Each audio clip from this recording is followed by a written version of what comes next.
agora nós vamos ouvir. Quem está com os ouvidos atentos para ouvir a voz do Senhor nessa noite? Eu peço muita atenção, porque muitas vezes, irmão, eu falo por mim mesmo.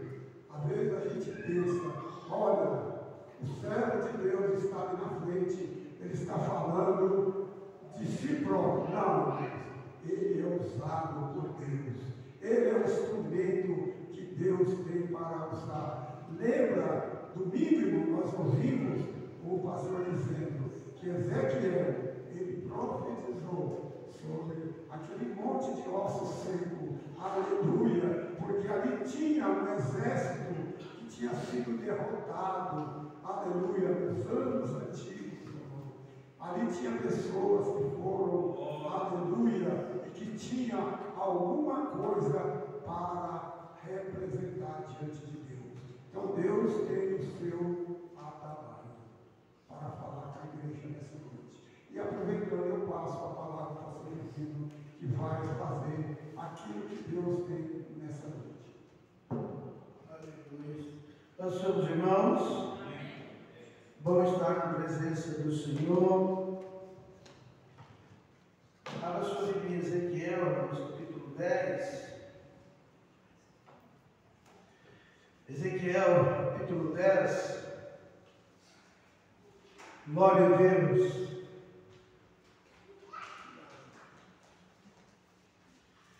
Ezequiel, capítulo 10, versículo 14. Aleluia. Glória a Deus.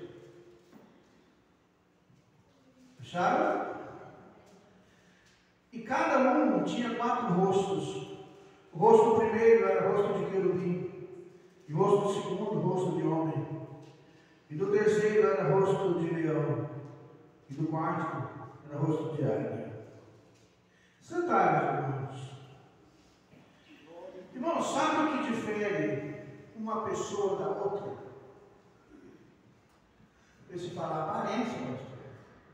Um é alto, outro é baixo. Um é branco, outro é preto. Não, irmãos, o que difere uma pessoa da outra, isso também são as características e as suas particularidades. Né?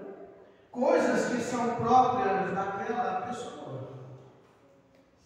Não apenas a sua aparência, mas as suas qualidades, as suas características, que são peculiares, que diferem uma da outra. O que difere você de quem está do seu lado não é apenas a aparência, é as suas características, as suas qualidades, aquilo que te faz você ser especial. Glória a Deus. Né? E hoje eu quero te mostrar algumas características que nós precisamos ter. Eu sei que você já ouviu esse texto, se você já leu, é uma passagem maravilhosa onde Ezequiel tem uma visão, e em determinado momento da visão, ele vê esse ser, aí que 1 Samuel, Ezequiel 10, 14, que ele viu a glória de Deus, e ele viu um ser que tinha 4 rostos. Né? Todos têm as suas características que vai te identificar. Nem cada servo de Deus deve ter ao menos essas 4 características que vamos destacar hoje. Nessa visão que Ezequiel viu a glória de Deus, Ezequiel ouviu, como eu disse aqui, um ser que tinha 4 rostos. E cada um dava para uma banda. Né? E o primeiro que ele identificou foi o querubim. E o que é o querubim, irmãos? Querubins, irmãos, são aqueles que detêm a glória de Deus. Aqueles que guardam, por exemplo, lembra lá no Jardim do Éden? Quando Adão e Eva pecou, o Senhor colocou os querubins para guardar o Éden. Né? são aqueles que guardaram ela e também guardam o trono de Deus. Estão em volta do trono de Deus. Querubins são, então, querubins são guardiões. Querubins são aquelas pessoas que guardam o lugar sagrado. E os querubins são seres que estão sempre diante de Deus. Não vamos falar das suas qualidades, né? Mas eu quero que você entenda que esses querubins, ele tem algo que é bem particular. Ele tem a visão do Senhor. Deus quer que cada um de nós tenhamos a visão do Senhor. Amém. Glória a Deus. Que nós estamos aqui nesse mundo é de passagem. Você não pertence a esse mundo. Nós somos representantes da majestade, da glória de Deus. O querubim representava a majestade. O querubim representava a glória de Deus. E você também representa. Ah, pastor, tem minhas falhas, meus erros, sou pecador, eu sei que é. Mas nós temos uma diferença do pecador lá fora. Você foi lavado e remido através das águas do batismo no nome de Jesus Cristo. Você foi lavado e remido pelo sangue de Jesus que foi derramado lá na cruz. O sacrifício de Cristo foi para perdoar o seu pecado. Logo você tem o seu pecado perdoado. Então você é um representante da glória de Deus. Você é um representante do céu. Você é embaixador do céu. As pessoas acham tão importante, fulano é embaixador do time fulano de tal, o fulano é embaixador da Unicef, embaixador disso, daquilo. Não, você é representante do céu, você é embaixador do céu. Deus habita em você. Amém. Glória a Deus. Deus, ele habita em você. Você precisa ter certeza disso. Então Deus quer que cada um de nós tenhamos a visão do céu. Não a visão limitada desse mundo. Uma visão limitada. Uma visão. Você não pode ser aquele crente que tem sua visão material humana. Você tem que ter a visão do céu. Se você conversar com quem tem a visão do céu, ele vai ver a glória de Deus em tudo. Por exemplo, eu estou com os dois braços ralados e um joelho. Né? E um pedaço da mão. Arrancou o couro. E quando eu caí, indo hoje à tarde, da minha esposa Elizabeth, tinha uma mancha de óleo na pista, da grossura de um pneu de carro. De carro normal. E eu não reparei. Eu devo ter freado e a moto balançou, eu fui ralando esse braço esquerdo. Quando eu caí, eu ralei o outro. Eu podia reclamar, mas eu fiz por dar graças ao Senhor, porque eu não machuquei. A moto olhei, também não estragou tanto, levantei, dei uma olhada, catei o que estava no chão, caiu no chão. Passou um pouquinho, deu trabalho para funcionar, funcionei a moto e fui embora. Podia reclamar. Nossa, como é que Deus permite eu cair? Não, irmãos, porque eu não reparei. Deus ainda fez o milagre de me sustentar para que o machucado fosse pouco. Então, quem tem a visão do céu, se acontece um problema, ele vai enxergar a glória de Deus, ele vai ver a mão de Deus protegendo. E não vai lamentar por aquilo que ele perdeu. Mas ele vai glorificar porque ele tem um protetor, um Deus que o abençoa e que está sempre pronto para te guardar e te abençoar. Amém. Glória a Deus. Como irmão meu aqui, para Deus não é possível. Então, impossível aos homens é possível a Deus. Então você precisa entender isso. Isso é para quem tem a visão do céu. Sabe que Deus vai te abençoar em qualquer lugar que você estiver. Você é o querubim que representa a glória de Deus. Você tem que ter rosto do querubim daquele que representa a glória de Deus. Isso quer dizer que você tem a glória de Deus. Deus vai com você. Que os nossos olhos, irmãos, possam estar voltados para o céu e não para os problemas desse mundo. Para de reclamar um pouquinho. Para de reclamar. Ó, Provérbios 15, 24, irmão. Olha aqui. Olha o que a Bíblia diz. Para o entendido, o caminho da vida leva para cima, para que se desvie do inferno que está embaixo. Ao justo, o caminho do céu é para cima, a fim de evitar o inferno que está embaixo. Para de olhar para baixo. Para de olhar para esse mundo. Lembra de Pedro? Os discípulos estavam numa dificuldade tremenda. Cristo ficou orando em terra, e os discípulos pegaram o barquinho e foram no mar da Galileia, começando a navegar, e lá pela madrugada, diz a Bíblia que o vento vinha de tudo quanto é lado, mas de repente eles tentando segurar o barco, aparece um vulto de longe, e eu acredito que eles começaram a tremer. Esse negócio de fantasma não é de agora, esse negócio é antigo. E alguém falou, quando Cristo falou, não temo que sou eu, Pedro falou assim, se és tu mesmo, manda que eu vá sobre as águas. Como eu queria estar lá para ver. Jesus deve ter dado um belo sorriso, assim, então vem. E ele, irmão, como é que Pedro, pensa comigo, o barco está quase afundando, vem de todo lado. Como é que Pedro teve coragem de descer, se ele sabia que se ele pisasse na água ele ia afundar? Como ele teve coragem de descer? Muita coragem. Sabe por que ele desceu? Ele não estava olhando para baixo. Ele estava cumprindo Hebreus 12 e 2, olhando para Jesus, autor e consumador da nossa fé. E ele olhou para Cristo. Enquanto ele olhava para o Senhor, para os olhos de Cristo, ele não afundou. Quem sabe deu 3, 4 passos, não sabemos quanto.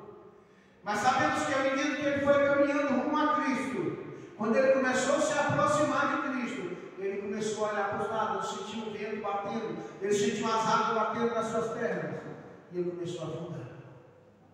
Você só afunda quando para de olhar para Jesus. Enquanto a sua visão estiver focada no Senhor dos Senhores, enquanto a sua visão for no céu e olhar para Jesus, você não afunda. Problema vem, mas ele vai passar. Como diz o mineiro, o tempo é que cura o quê? Tenha paciência, tudo passa. Até o seu problema. Quem serve ao Senhor, ele passa mais depressa. Segundo o rosto que Ezequiel viu, e na visão de Ezequiel, cada ser tinha 4 rostos.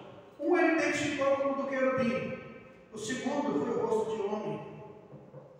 O que quer dizer, irmãos, que além de ter a visão do céu, nós temos que ter a visão desse mundo também. Amém. Glória a Deus. Né? Saber que aqui não é meu lugar, aqui não é seu lugar. Nós temos que entender que cada um de nós somos seres humanos.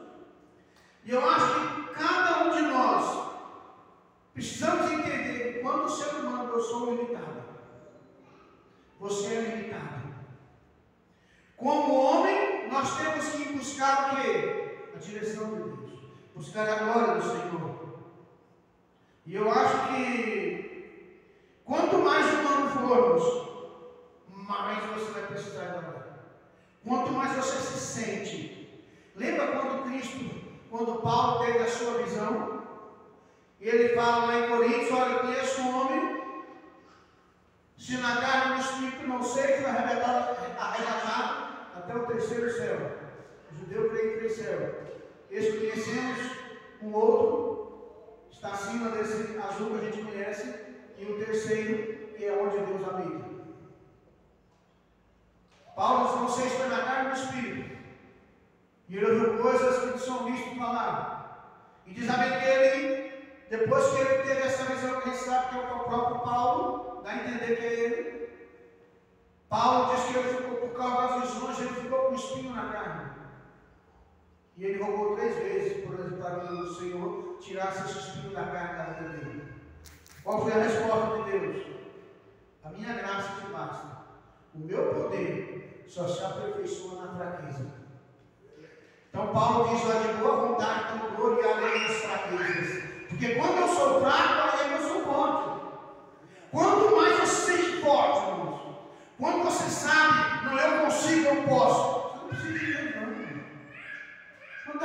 ora, eu busco intensamente. Quando a coisa aperta. É ou não é? É quando o problema bate. Mas Paulo diz, quando eu sou fraco, aí é que eu sou forte. Isso quer dizer que você tem que se reconhecer como ser humano e buscar, orar, clamar e falar, Senhor, tem misericórdia que eu sou um pecador. A sua oração tem que ser como a do publicano que subiu no templo para orar, não diferente do fariseu que orava de si para si. Olha, eu dou o dízimo de tudo que eu ganho, eu jejuo 2 vezes por semana, eu oro, eu faço isso, faço aquilo.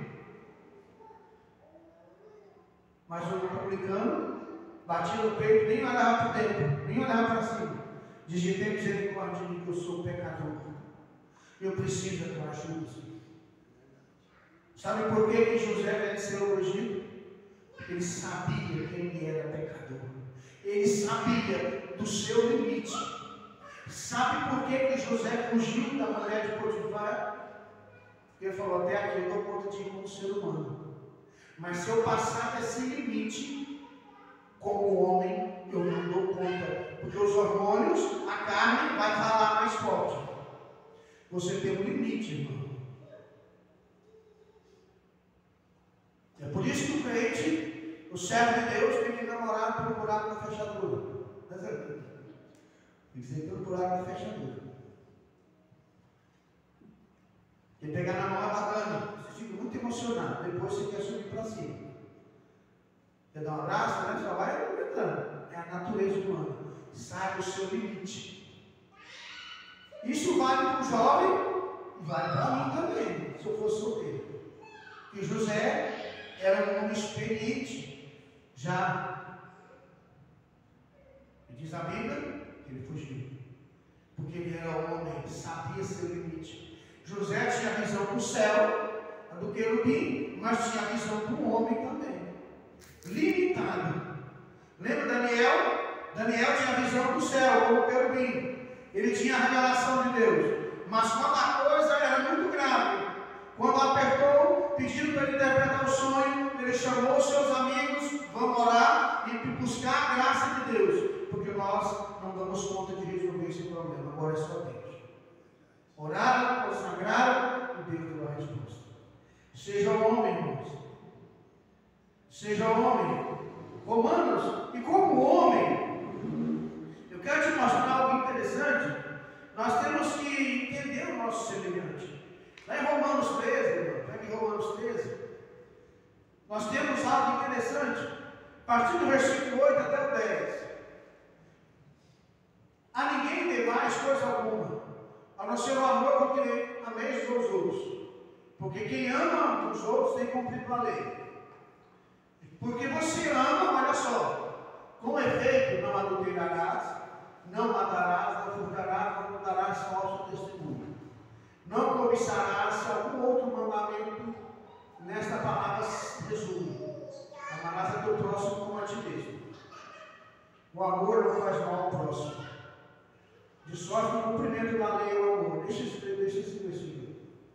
Olha só, para mim saber que eu tenho o rosto de homem, eu preciso cumprir Romanos 13. O cumprimento da lei é o amor. É o amor que cumpre a lei.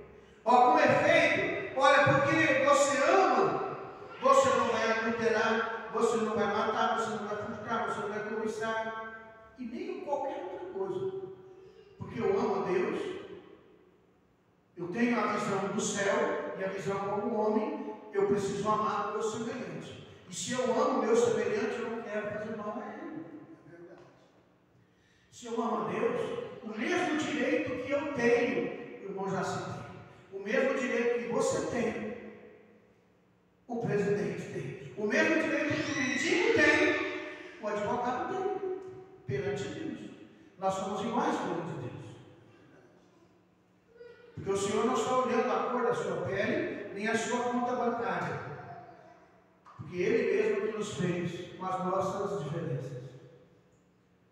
Então aprenda, como ser humano, tem a visão do querubim, a visão do céu, mas sabe que você é um homem limitado, falho. Não Não se ache porque você ora, busca, clama. Não se ache como fariseu que foi orar falando das suas qualidades. Não, irmãos. Se você paga as suas contas, se você faz isso, faz aquilo, é fiel no seu dízimo, na sua oferta, não é mais do que obrigação. Porque sabe que enquanto estiver nesse corpo, eu preciso da ajuda de Deus. Mas eu sei. E Filipenses 4,13 diz: posso todas as coisas naquele que me fortalece. Outro rosto que Ezequiel viu foi o de leão. O primeiro foi o querubim, o segundo foi o de homem, o terceiro foi o do leão. Eu não vi o leão de perto, apenas filmes ou em gravuras, mas quem já viu de perto, quem já viu de perto sabe que é um animal muito imponente. Por exemplo, ele chega a pesar em torno de 300 quilos. Ele pode medir de 2,7 até 3,3 metros de comprimento. É bem grande. Somente o macho, sabe aquela juba grande? Só o macho tem ela. E ela serve para quê? Para proteger da briga e para chamar a atenção da fêmea. Leões são animais sociáveis. Eu estava pesquisando agora à tarde uma coisa que eu não sabia, que o nome da matilha, vamos dizer assim, matilha de lobo, né? Do grupo deles, chama orgulhos. E geralmente são liderados, não é pelo leão, não. O grupo de leão, vamos dizer assim, chamado orgulho, é a fêmea que lidera. Uma ou mais fêmeas. E também as fêmeas que caçam para sustentar a matilha. O bando. Né? Por que eu preciso ser como ter rosto de leão? Porque o leão, só o seu rugido, afasta todo inimigo. O rugido dele, o caminhar, ele caminha imponente. Ele caminha por respeito. Eu preciso, irmãos, também impor respeito por onde eu vou. Eu não posso ter medo de nada. Como servo de Deus, você não só deve temer a Deus, mais nada. Paulo diz: para mim o viver é Cristo e o morrer é lucro. O homem não tinha medo nem da morte. E ele mesmo escreveu: tragada foi a morte na vitória. Onde está a morte, a tua vitória? Então, por que eu vou temer? Eu preciso ter morte de leão. Mesmo porque Jesus, ele é o leão da tribo de Judá. Apocalipse 5,5, o que ele diz? Apocalipse 5,5. E disse-me um dos anciãos: não chores, esse aqui é o leão da tribo de Judá, a raiz de Davi que venceu, para abrir o livro e desatar os seus 7 selos. Você precisa andar como leão, se vestir majestosamente. Servo de Deus tem que aprender a se vestir. Servo de Deus tem que saber que você representa o Senhor. O seu andar tem que ser andar de cristão. Cristão não anda de cabeça baixa. Cristão anda olhando para frente. Cristão enfrenta o problema de frente. Cristão tem que ser que nem Davi. Não tinha espada, não tinha lança, não tinha escudo, mas falou: eu vou vencer o gigante e vou matar ele. Ele está afrontando o povo de Deus. O povo de Deus não pode ser derrotado por um homem. Um exército, um bando de homem frouxo. E meus 3 irmãos estão no meio, deve ter falado. Eliabe, Abinadab, Samar, os 3 irmãos mais velhos da vida estavam na guerra. Eu vou lutar com ele e vou vencer. Saul tentou vestir, eu vou lutar. Eu vou lutar com o que eu sei. Pegou sua funda e seu cajado e foi para a guerra. E venceu. Você pega o que você sabe e vai para a guerra. Não tenha medo de enfrentar o gigante. Davi não tinha espada na mão. mas falou: hoje eu vou arrancar a tua cabeça. E esse povo aqui vai verificar Deus em Israel. Eu te pergunto: Davi tinha espada na mão? Não. Como ele ia cortar a cabeça do homem? Deve ter falado: nem que seja com a sua, mas eu não arranco a sua cabeça hoje. Nem que seja na unha, mas eu arranco. E ele arrancou. Porque tinha fé, tinha coragem, tinha visão do céu. Eu sou limitado, mas ele disse: meu Deus é maior. Então você representa o leão da tribo de Judá. Pare de se comportar como galinha que só olha para baixo. Você tem que olhar para frente. Outra coisa intrigante nesse ser que Ezequiel viu é que o quarto rosto que ele viu é de uma águia. E é intrigante, não é? Cada um diferente do outro. Um querubim, um homem, um leão e uma águia. O que tem a ver com o outro? Nada. Não é não? Só que a águia é fácil de entender, irmãos. A águia tem algumas características bem diferentes das outras. Por exemplo, o peso dela não é muito, é 6 quilos, pesa em torno de 6 quilos. Só no comprimento em torno de 1 metro é o comprimento dela. Só que a sua envergadura pode chegar até 2 metros quando ela abre as asas. Ela põe só 3 ovos por vez. Só que ela atinge uma velocidade de 100 km por hora. A águia é o animal que tem a visão mais aguçada que tem. Ela pode chegar numa presa a 30, 40, 100, 200 metros. Ela tem a visão bem apurada. Faz seu ninho lá no topo da montanha, bem em cima, lugares mais altos. Eu acho que é o único animal que ninguém nunca viu ele morrer. Porque quando ela vai estar próxima de morrer, ela já se abriga no penhasco lá em cima e ninguém acha. Pesquisa se alguém já achou ele. Não tem. A águia vive em média 30 a 45 anos, de 30 a 45 anos em cativeiro. Né?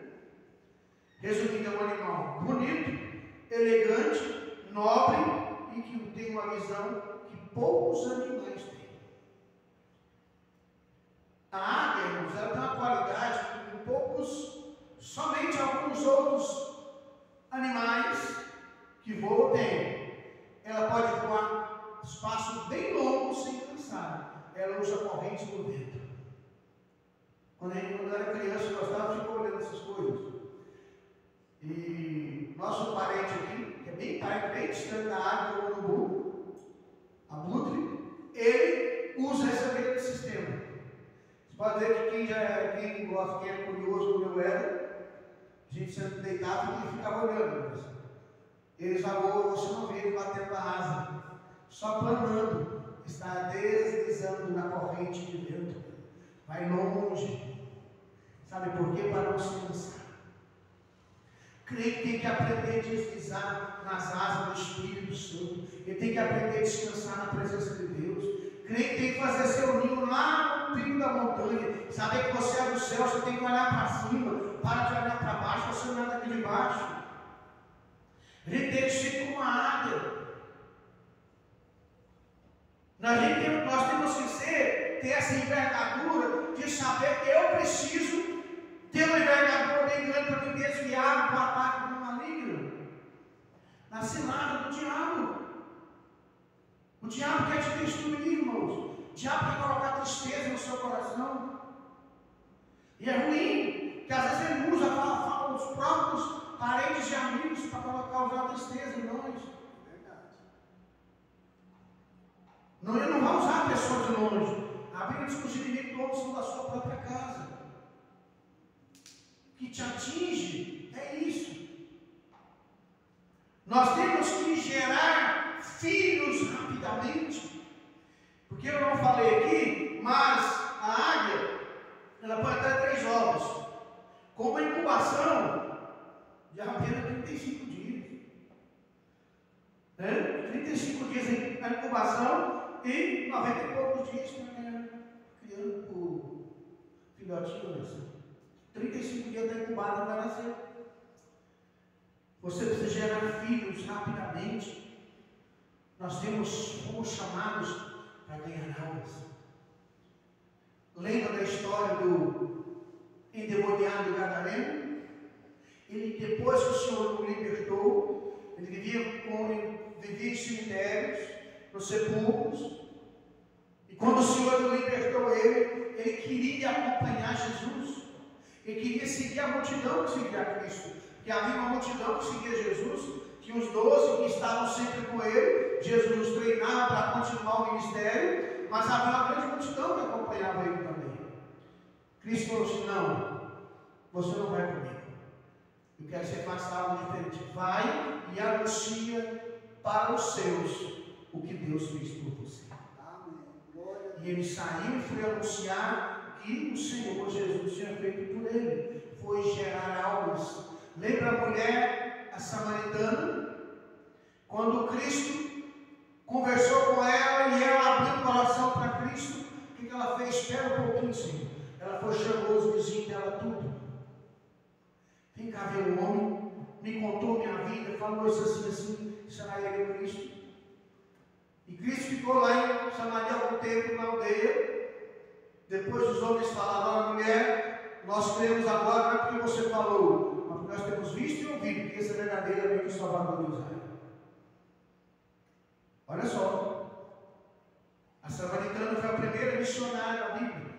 A primeira missionária da história foi aquela mulher. Ela recebeu a palavra e gerou. A águia gera rápido. Nós temos que gerar filhos muito rápido. A cachorra que fugiu, né? E eu vim achando que a abençoada não tinha embuchada. Né? Foi pouco dia depois, eu saio, eu chego. Está os 4 cachorrinhos lá. Né? Eu achei, sabe, que era que nem um ser humano, que é 9 meses. Mas não é, parece que é 3 meses. Não, tem 3 meses, 45. É 3 meses ou 45, cara? 45. 2 meses, depois de 2 meses. 2 meses, você vê. E está tudo aí correndo. Você precisa entender. Isso é um exemplo que eu e você, nós temos que gerar filhos.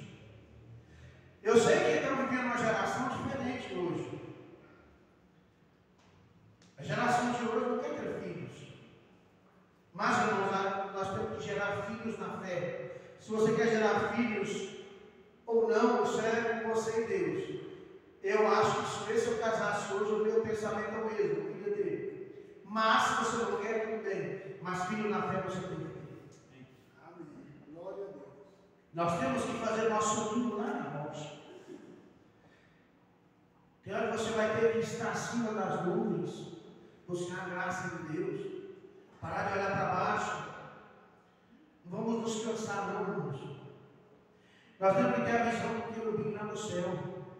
Nós temos que entender que nós somos semelhantes aos homens.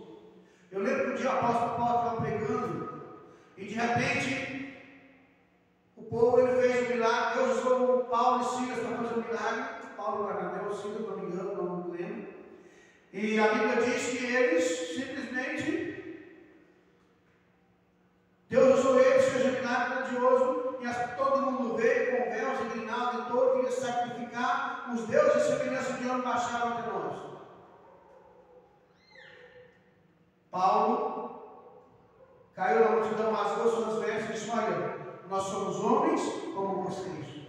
Nós somos semelhantes a vós, sujeitos às mesmas paixões. Qual é a diferença? Que nós estamos anunciando o Evangelho para vocês. Paulo foi bem claro, nós estamos sujeitos às mesmas paixões. O evangelista João, capítulo 1, versículo 8, ele se coloca na condição de pecador. O homem já idoso, se dissermos que não temos pecado, mentimos. E a verdade não está em nós. Mas se confessar o nosso pecado, verso 9, ele é fiel e justo para nos perdoar. Então você é um homem, você falha, você erra, mas o Senhor te ama a si mesmo. Então vamos ser como leão. Vamos defender o Evangelho. Vamos nos impor diante do inimigo. E vamos ser uma águia, olhar para cima, fazer a nossa morada bem lá no céu. Parar de olhar para baixo. Amém? Vamos voar sem nos cansar. Mesmo porque Isaías 39 diz que ele faz forte e não está cansado. Ele multiplica as forças, só que não tem nenhum vigor. Os jovens cansam e se fadigam, mas quem espera no Senhor renova suas forças. Sobem com asas como águias. Corre e não se cansa, porque a águia voa e não se cansa. Ela descansa voando.